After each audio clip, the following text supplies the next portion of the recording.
What's up, leaders? What's going on? Welcome to another episode of the Lead From Here podcast. I'm Jason. Today, we're talking about the 3 bars framework, and this is something that I've been looking for a long time and recently found in the Diary of a CEO.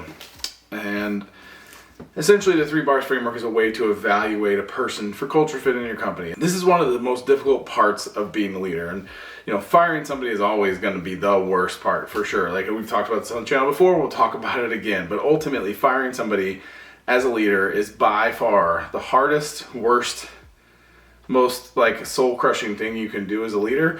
But it's also a very crucial part of building a solid culture, because let me tell you, somebody that is a culture toxic person will absolutely erode your culture over time if you let them fester, if you continue to let them be in the teams and continue to do what they do without pushing them to change or grow or move them out. One of the hardest things to do is to actually build a plan or make a case for why this person is not a culture fit, and then ultimately connect that to a situation with HR where you can actually move this person out. At the end of the day, your culture is what keeps people.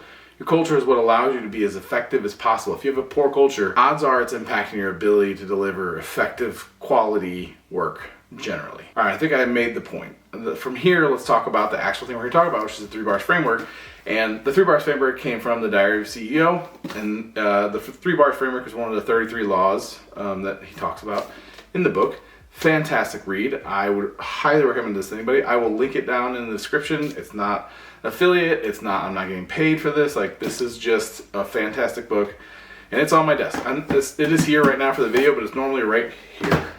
Because I have just finished reading it a couple weeks ago, and I've enjoyed a lot of the teachings that it has. So I like to refer back to it when I'm having conversations or I'm thinking, especially in mindful thinking, which I'll link that below. But I like to think about how those laws fit into my day-to-day practice as a leader, as a person, as a father, as a fiance. So what exactly is the 3 bars framework and how does it work? So the 3 bars framework is a way to evaluate someone, to take a look at one of your employees, whether they're struggling culturally, they're struggling with the job, or they're just not living up to the role, or all of the above, or bits and pieces. Because firing sucks too much, you kind of want to just avoid it, right? You want to kind of put your head in the sand and be like, it'll work itself out, hopefully.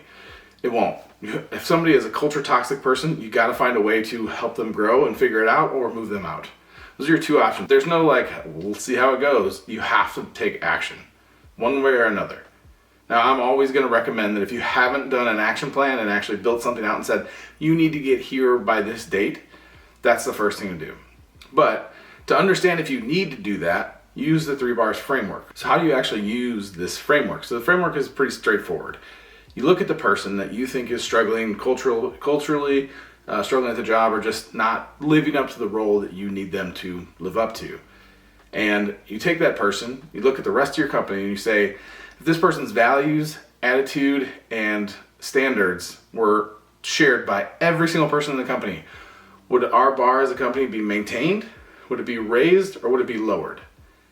If the answer is lowered, it's time to take action. It's time to say, action. If you haven't already done an action plan. What do you need to do to improve to get into the spot where you fit culturally and you fit in this role? If you can't do that, time to move them out. If you've already done the action plan, it's time to move them out. Figure it out with HR. There's a lot of nuance in there, I understand that, but work with HR, help them understand the situation, help them that they're not living up to their role, that they're not a good culture fit. That's kind of what it is. If somebody's a bar lower, there's something about them that's not helping your company, and you need to figure out what that is. That doesn't mean that somebody that's a maintainer or somebody that's a raiser needs to be left alone. That doesn't mean don't do anything for those two. If somebody's a bar raiser, look at doing something to help that person's career.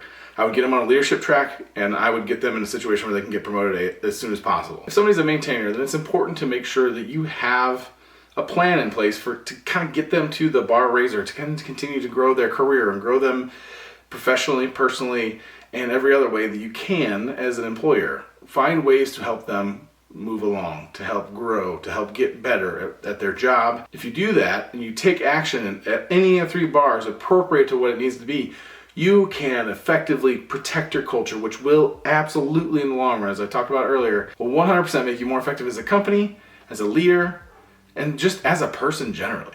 I hope this was helpful. Ultimately, if you can apply this framework, you can make your team be as culturally strong as possible, which should allow you to do wonderful things. It's something that I'm trying to embrace now that I've learned about it, and really trying to use in my day-to-day work and understand how people fit into teams and cultures and all those things. So I appreciate your time. If you like what you're hearing, I definitely like, follow, subscribe, pick up the book, links in the description.